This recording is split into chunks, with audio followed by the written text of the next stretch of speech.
오늘 제가 말씀드릴 내용은 전환점에 대한 터닝 포인트에 대한 얘기가 되겠습니다. 누구나 살다 보면 인생에 한두 번, 수도 없이 많죠. 사실 크고 작은 것은. 그러나 되게 크고 작은 인생의 전환점을 만납니다. 전환점이 뭐냐면 이제 앞으로 이게 옳은 거야, 여기야 라고 계속 가고 있는데 갑자기 방향이 좌로 흐른다든지 또 우측으로 바뀐다든지 아니 아예 뒤로 턴하는 그런 계획이나 고비를 전환점을 말합니다. 특별히 성경에 보면요, 인생의 전환점을 만난 위대한 인물들이 너무나 많습니다.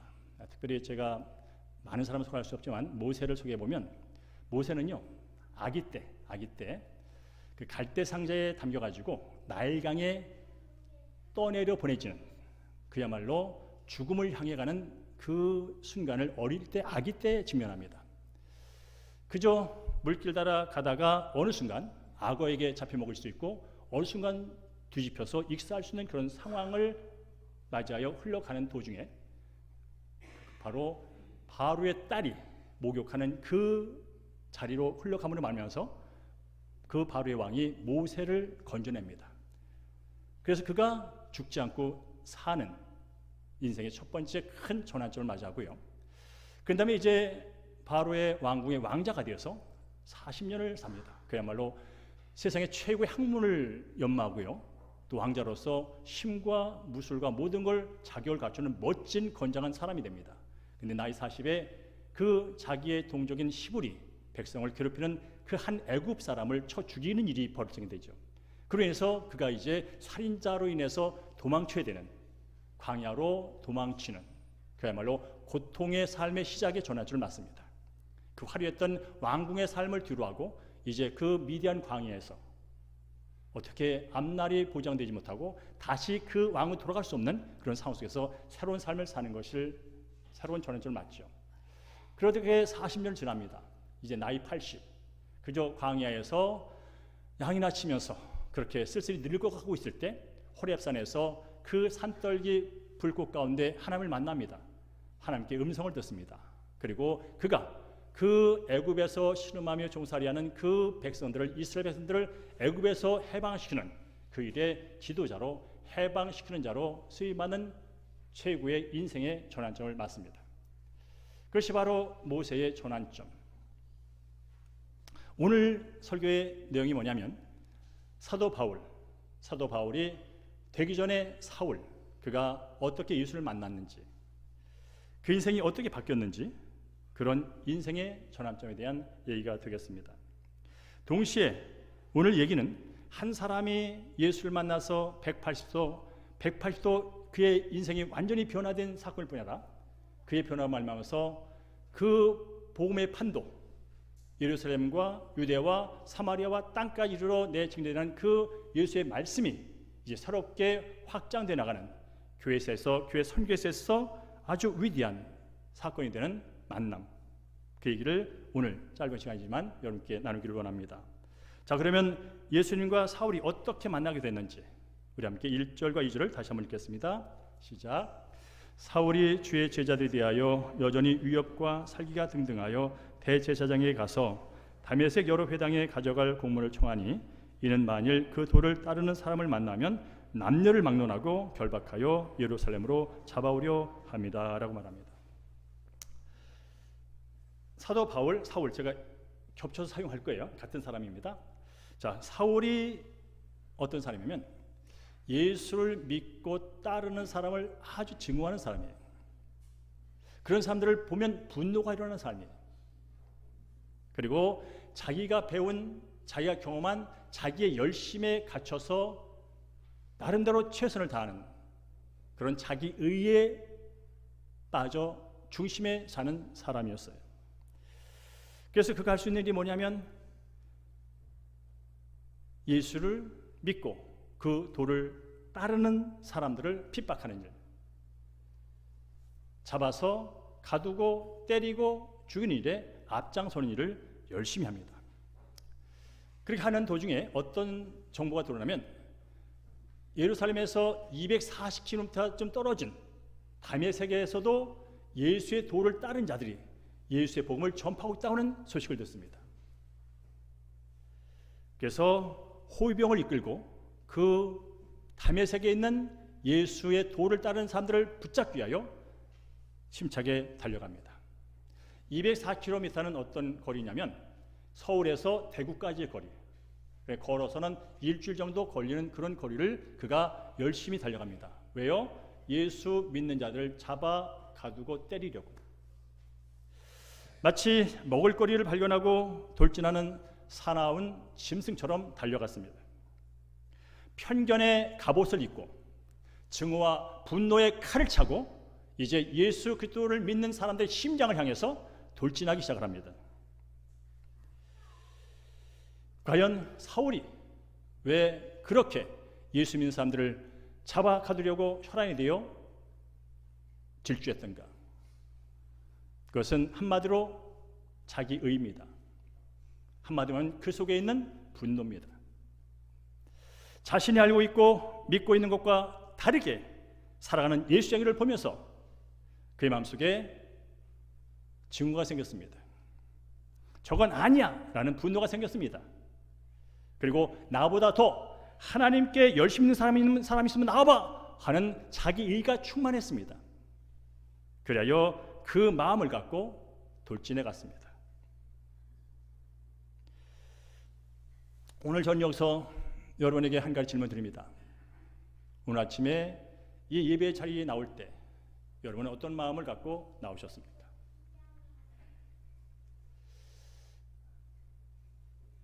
다른 질문 한번 해보겠습니다. 사울이 예수 믿는 사람을 잡아서 옥에 가두려고 240km나 되는 곳에 그렇게 질주하며 달려가는 열심을 보였다면 지금 내 주변에서 예수 없이 세상의 가치와 세상의 권력과 세상의 죄와 세상의 그 수만 가지 두려운 여건 속에서 살다가 죽어갈 인생을 향하여 그에게 예수의 생명의 복음을 전하기 위하여 내가 열심히 얼마나 미친 듯 그 사람에게 달려가 본 적이 있는가? 지금 이 세상에는요, 가정을 파괴하려고 수많은 사람이 밤을 새서 공부를 합니다. 논문을 써댑니다. 지금 이 세상에 하나님의 창조의 질서를 무너뜨리기 위해서 법을 만들고 문화를 만들고 드라마를 만들고 영화를 만들고 온갖 가정 해체를 위하여 수만 가지 사상과 주의를 만들기 위하여 대학가의 연구실에 불이 켜져 있습니다. 교회를 파괴하고 가정을 파괴하기 위하여 그렇게 수많은 사람이 불을 밝히면서 눈을 부릅뜨고 열심을 내고 있다면 예수 믿고 구원받은 나는 그러다가 죽을 수만 권의 책을 써놔도 제 문제 해결하지 못하고 수만 가지 책을 도서관에 놔도 어떤 사람의 그 외로움과 인생의 허무함을 해결하지 못하는 수만 가지 사상들, 그러다가 써놓고 죽을 인생들이 결국은 떨어질 지옥을 향해 가는데 그걸 바라보면서 나는 어떻게 그들에게 달려가고 있는지, 얼마를 갔을까요? 다메섹이 거의 도착했을 무렵 사울의 발걸음을 급하게 멈추게 하는 빛이 비쳤습니다. 우리 함께 3절과 6절을 읽습니다. 시작. 사울이 길을 가다가 다메섹에 가까이 이르더니 호련히 하늘로부터 빛이 그를 둘러 비추는지라. 땅에 엎드려져 들음에 소리가 있어 이르시되 사울아 사울아 네가 어찌하여 나를 박해하느냐 하시거늘 주여 당신은 누구시니까 하니 나는 네가 박해하는 나사렛 예수니라. 너는 일어나 시내로 들어가라. 네가 행할 것을 네게 이를 자가 있느니라. 아멘. 살기가 등등하여 잡히기만 해봐라, 들키기만 해봐라, 뼈도 못 추린다 하는 살기가 등등하여 지금 사도 바울이 다메섹에 있는 제자의 도를 따르는 사람을 잡으려고 질주하고 있을 때 하늘부터 강한 빛이 비쳤답니다. 이 빛은 7월, 8월 한낮 정오에 비치는 뜨거운 태양빛보다 더 강한 빛이 사울과 그 일행에게 비쳤습니다. 그 빛이 비추는 순간 사울과 그 일행은 땅바닥에 고꾸러져 엎어지고 말았습니다. 마치 여러분이 고속도로에서 과속을 하다가 과속을 하다가 앞에 어떤 물체가 보이는 순간 급브레이크를 잡지 않습니까? 그때 차는 빙글빙글 돌면서 길가 모퉁이에 찌그러진 채로 처박힙니다. 바로 바울이 그런 모습으로 길바닥에 처박혔습니다. 그리고 납작 엎드려졌습니다. 나보다 많이 배운 사람 나와봐. 나는 바리새인 중에 바리새인이야. 나보다 하나님을 더 잘 섬기는 사람이 있으면 나와봐. 나보다 율법을 잘하는 사람이 있으면 나와봐. 왜 너는 그 모양이야? 너는 왜 그 모양이야? 하면서 고개를 쳐들고 살던 그 인생이 지금 하늘부터 임한 빛에 의하여 땅바닥에 고꾸라지는 상황. 그렇게 예수님과 사울의 만남은 시작이 됐습니다. 살기 등등하여 세상에 거칠 것 없던 한 인생이 예수를 만난 순간 그 살기 등등했던 기운은 사라지고 풀 죽은 사자처럼 이제 다른 사람의 손에 이끌려 다메섹 시내로 들어가는 신세가 되고 말았습니다. 그리고 성경 말하기를 3일 동안 그는 눈이 먼 채로 어둠 가운데서 아무것도 먹지도 못하고 보지도 못했다고 말씀합니다. 3일 동안 눈이 멀어서 아무것도 보지도 못하고 아무것도 먹지 못했을 때 사울은 과연 무슨 생각을 했을까요?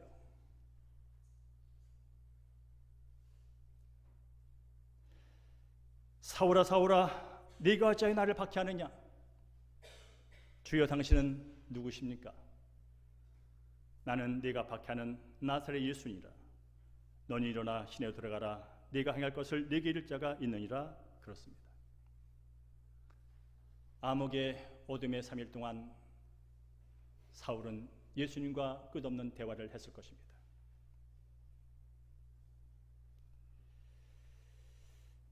수많은 질문과 대답이 오갔을 것입니다. 그러면서 그가 살아왔고 열심을 냈던 그 모든 사실들이 예수님 앞에서 결코 100% 옳은 것이 아니나 사실을 하나하나 깨달았을 뿐 아니라 그동안 자기가 믿고 추구하며 따라왔던 신념의 체계, 가치의 체계, 삶의 체계가 자기 중심성, 자기 편견성, 자기 선입관, 자기 의로 똥돌 뭉쳐진 그의 다른 사람 보면 마음에 안 들고 그의 다른 사람 보면 분노가 나고 그의 다른 사람 보면 증오가 일고 그것을 내 의의 잣대로 어떻게든 잡아 가둬서 해결하던 그 자신의 모습이 보였을 것입니다. 그러면서 사울아 사울아 네가 나를 왜 박해하느냐 말씀하신 예수님이 십자가에 달려 그저 힘없이 비참하게 죽은 어떤 사람이 아니라 인간의 죄를 모든 죄를 담당하기 위하여 대신 짊어지고 죽으신 하나님 3일 만에 부활하셔서 그 사실을 온전하게 드러내신 하나님 예수가 바로 하나님의 아들이라는 사실을 깨닫게 됩니다.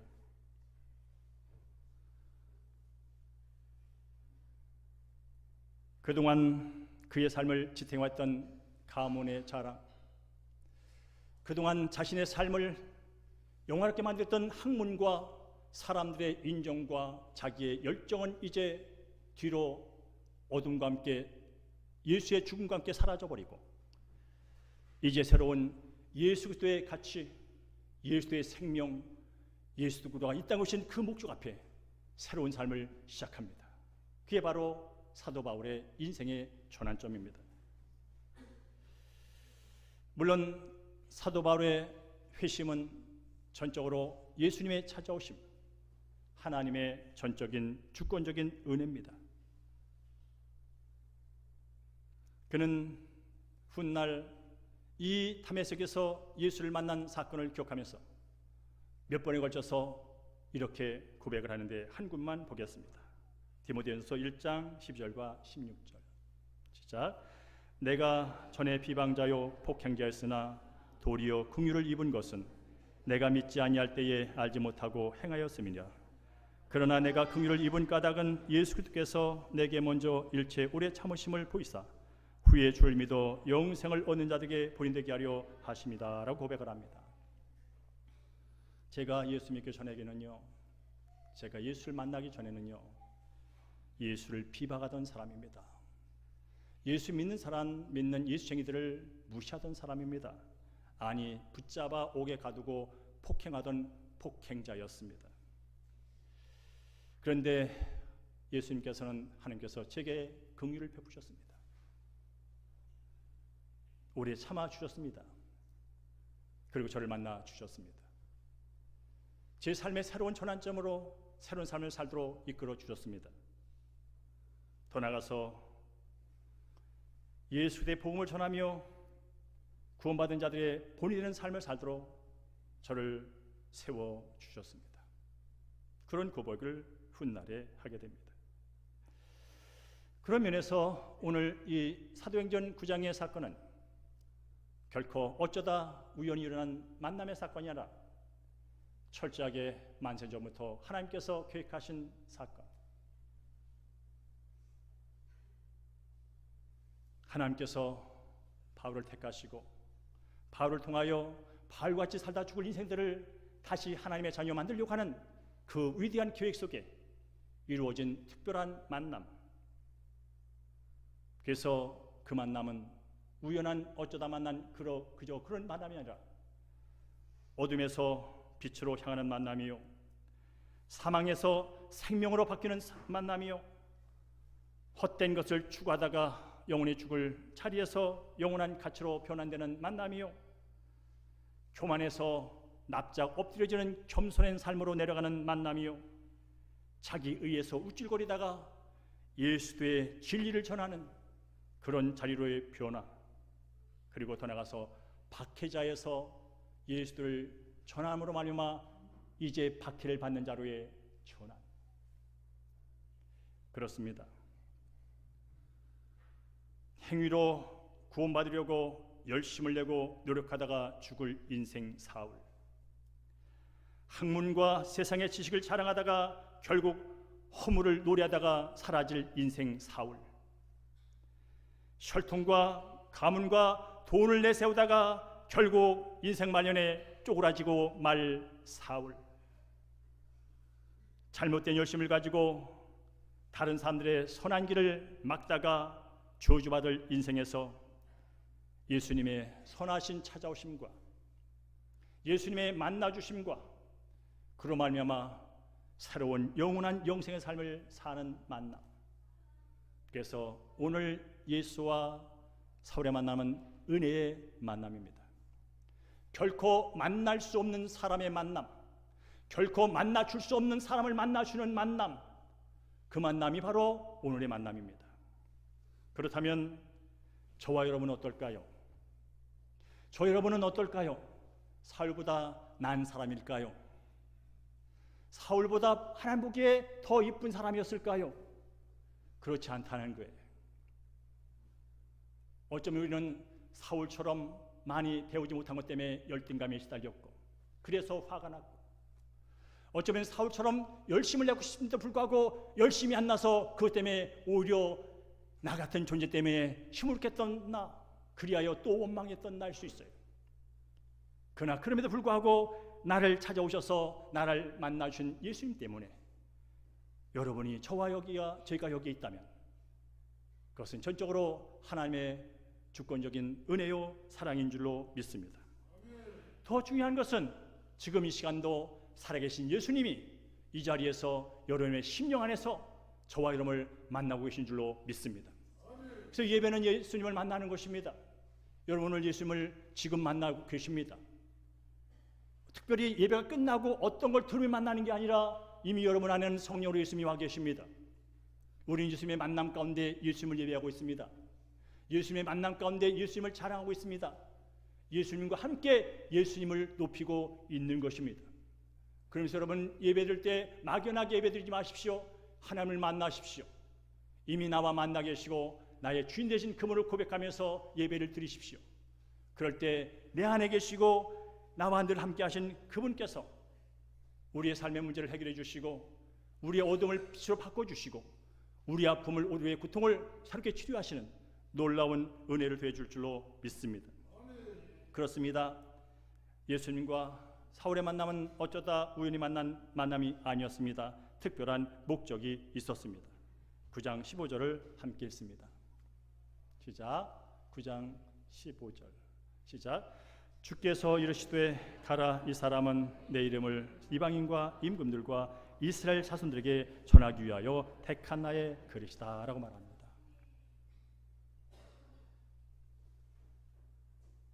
하나님께서, 예수님께서 사도 바울을 만나 주신 것은 특별한 목적 때문입니다.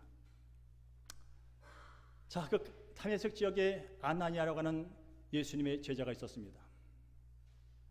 교회 공동체에서 존경받는 인물이었습니다. 성령이 그에게 말합니다. 직가라는 곳에 가거라. 거기에 사울이라는 사람이 있을 것이다. 그 사람에게 가서 안수하고 세례를 주라는 명령을 받습니다. 그때 아나니아가 말합니다. 어찌 제가 그 사람에게 갈 수 있습니까? 그 사람은 교회를 핍박하고 교회를 해하는 사람입니다. 무서운 사람입니다. 살기가 든든한 사람입니다. 그럴 때 말씀합니다. 가. 그래서 아나니아가 그에게 갑니다. 가서 그에게 안수하고 세례를 줍니다. 그때 사도 바울에게 성령이 임하게 되고 성령 충만한 가운데 그의 사명을 그가 듣습니다. 내가 너를 만난 것은, 내가 너를 부른 것은 앞으로 이방인들에게, 예루살렘도 아니고 유대도 아니고 사마리아도 아니고 그 넓이 소아시아와 유럽과 전 세계로 나가는 그 복음 사역을 위하여 내가 너를 택한 그릇이다. 그릇은 도구입니다. 내가 너를 이방의 사도로 복음 전파의 도구로 내가 너를 만났고 세운다라는 목적을 분명히 주십니다. 여러분, 사울은요 예수를 만나기 전에 이렇게 말했던 사람입니다. 누구든지 예수를 믿고 그의 부르는 사람들은 다 내 손에 죽을 줄 알아. 예수를 믿기 전에 그는 이렇게 구호를 외쳤습니다. 누구든지 예수를 믿고 그의 이름을 전파하는 자는 누구를 막론하고 내 손에 다 죽을 줄 알아. 그게 예수 믿기 전에 사울의 인생 구호였습니다. 그러나 그가 예수를 만난 후에 180도 바뀝니다. 주 예수를 믿으라. 그리하면 너와 내 집이 구원을 받으리라. 바뀌어도 너무 바뀌었어. 여러분, 예수를 만나면 바뀝니다. 예수를 만나면 변합니다.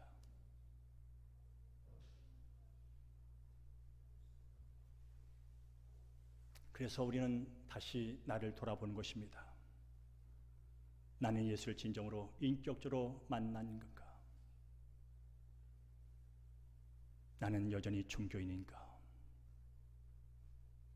난 여전히 내가 주인되어 예배를 드리고 여전히 주인되어 내 의로 교회 봉사를 하고 여전히 내 만족과 유익을 위하여 하나님의 힘을 팔고 있지는 않은지,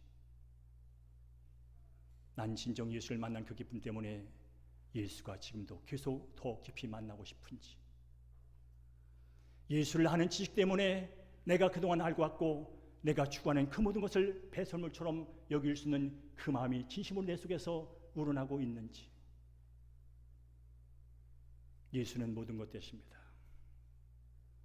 예수는 우리의 의와 거룩과 구원과 지혜가 되십니다. 예수 안에 모든 게 있습니다.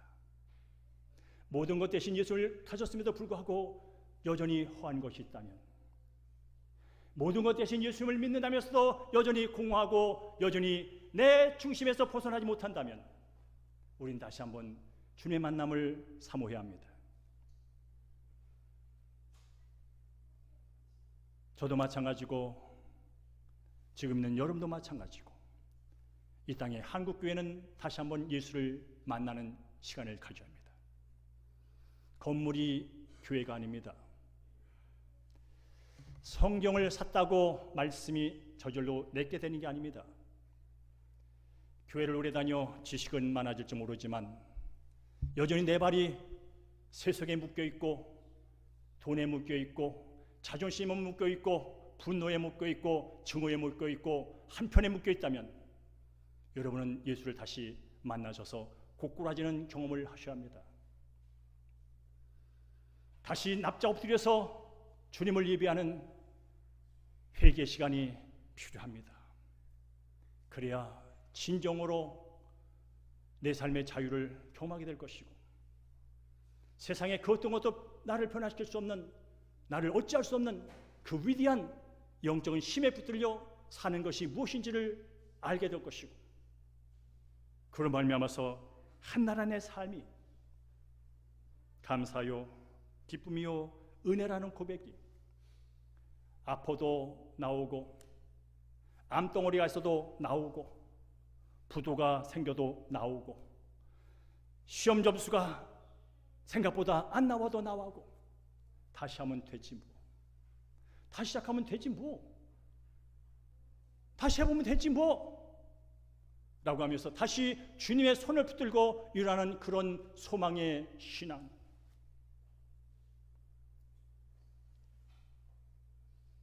저는 사랑하는 대형교회 성도 여러분, 예수를 만난 일에 여러분의 시간을 좀 들이십시오. 사도 바울이 3일 동안 눈이 먼 채로 주님과 깊은 교제를 하면서 그의 눈의 비늘이 벗겨졌던 그런 경험을 했던 것처럼 우리는 내면서부터 죄라고 하는 비늘에 가려져 있고 내 중심이라는 비늘에 가려져 있고 세상의 세속의 쾌락과 기쁨이라는 것에 가려져 있고 좌와 우의 비늘에 가려져 있고 수많은 것에 가려져서 정작 봐야 할 예수를 보지 못하고 그런 상황에서 예수를 믿고 있다면 여전히 우리는 어둠 속에서 헤맬 수밖에 없습니다.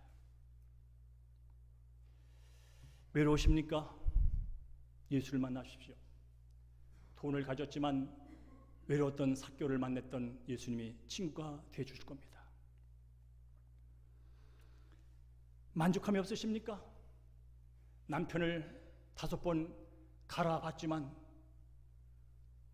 만족이 되지 않아서 그저 사람들의 눈물을 피해요 대낮에 우물가에 우물을 떠오르던 물을 떠왔던 사마리 여인처럼 이걸 가져도 만족스럽지 않고 이걸 먹어봐도 만족스럽지 않고 이걸 쳐봐도 갈증 나는 그런 인생이 있다면 예수를 만나십시오. 영원한 생수 되신 예수 그리스도 그분을 구하십시오. 절망 가운데 있습니까? 12년 동안 혈중으로 살면서 가진 돈을 다 쏘고 유명한 더 의사들은 다 찾아가 봤지만 오히려 병은 악화되었고 가진 돈은 다 탕진돼서 이제 기댈 곳 하나도 없는 그 여인처럼 내게는 이제 소망이 없어 라는 그분이 계시다면, 그런 여러분 중에 누가 있다면 예수를 찾으십시오. 예수의 옷자락 만져도 나을 것 같은 그런 믿음을 가지고 예수님께 엎드리십시오. 그럼 위로부터 임하는 빛과 예수 그리스도의 이름의 권세가 흘러가 여러분의 절망스러운 상황들을 희망과 소망과 새로운 전환점의 삶으로 바꿔줄 줄로 믿습니다. 특별히 요즘 온갖 질병과 인생의 문제로 괴로운 분이 계십니까? 예수를 바라보십시오. 바라기는 예수님께 붙잡혀 보십시오. 예수님, 저를 붙잡아 달라고 기도하십시오. 틈만 나면 내 발길, 틈만 나면 내 감정, 틈만 나면 내 성질대로 나가는 내 인생이 아니라 예수의 말씀에 붙들려, 예수의 성령에 붙들려 한날 한날 주님 안에서 사는 그런 삶을 살고 싶다고. 그리하여 나의 잘못된 생각과 내 잘못된 태도와 내 잘못된 생활 습관과 그로 인해서 발생된 인생의 문제와 육체의 질병들이 다시 말씀으로 새롭게 변화됨으로 말미암아서 치유되고 고침받고 회복되는 놀라운 역사를 다시 한번 경험하는 인생의 전환점을 맛보고 싶다고 기도하시는 여러분 되기를 주님으로 축복합니다. 진리요 생명이신 예수를 만나는 그 시간, 이것이야말로 인생 최대의 터닝포인트 전환점이라면 여러분은 이 전환점을 생생하게 기억하고 계십니까? 예수 그리스도를 만난 그 인생의 분명한 터닝포인트, 그 터닝포인트가 희미하다면 여러분 그 분명한 시간을 위하여 주님께 도움을 요청하십시오. 그럴 때 원수 같은 자도 만나줬던 그 예수님이 예수님 만나달라고 그렇게 머리 숙여 간구하는 저 여러분을 어찌 안 만나 주시겠습니까? 우리의 영원한 구세주요, 영원한 주인이신 예수 그리스도, 그분께서 오늘 이 시간 이 자리에 우리 함께 계실진데 여러분 오늘 말씀을 마치고 찬양을 하고 기도할 때에 다른 많은 기도가 있지만 주님 오늘도 저를 만나주셔서 감사합니다. 주님 저를 만나주셔서 감사합니다. 이 땅 사는 남은 모든 시간이 주님과의 온전한 만남 속에 이어지기를 소망합니다라는 기도를 통해서 내가 전혀 기대하지 못했던 그 놀라운 성령의 음성과 마음의 평강과 마음의 기쁨과 소망이 여러분 안에 넘침을 경험하고 이 시간 떠나는 여러분 되기를 주의 이름으로 간절히 축원합니다.